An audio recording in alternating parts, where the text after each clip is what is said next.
So a critical part of this strategic process is to test your features and your strategic positions on paper against your top 20 competitors, but we do it feature for feature. And a way to imagine how this looks is to think of it like a spider chart. I want to know how all of my features stack up against my top 20 competitors so that I can figure out which of my top features really is a top feature, really is something where there is some white space in the market. And the way that we do this is with real market data. We go and we capture not only just the value propositions that exist in video promotions or website headlines, but we're also capturing the market bias of what these companies offer. And that's where things start to get very, very interesting.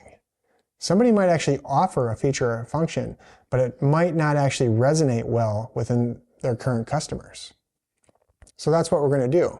Every single competitor that you're going to be competing against, we want to see how those features stack up. And at the end of the day, you'll be able to retest this if you want. And you can do this with pricing, you can do this with creative positioning, you can do this with product details. But at the end of the day, it's going to give us insights as far as the white space. And the white space is very, very important to understand how to manage. We want to not necessarily throw out our entire market narrative, but we do want to turn the dial up on the volume of how we talk about these features so that it grabs attention, so that it feels new and relevant. That way, we're able to quickly check all of the boxes in the rest of that product market fit pyramid. Now, the way that we build onto these features, when we know we have something that's going to be special in the market and that's going to have some white space around it, is that we build it back into the foundation of our narrative. We don't want to throw anything out.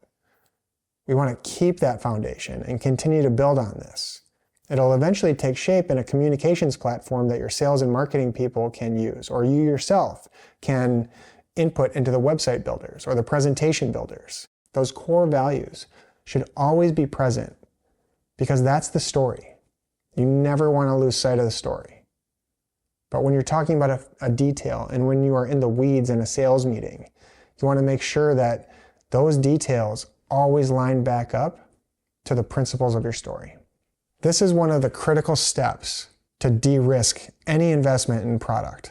You can remove the amount of budget that you're going to invest, and you can remove the amount of pain that your business is going to go through by getting this all on paper and realizing that not every feature and function is an original idea. And that's okay. You only need 2 or 3 original ideas that make sense. That can be a feature, a creative position, and a market strategy. Those 3 features can give you a great deal of influence over your competition. And it just gives you permission to stand alone in a market long enough to be noticed.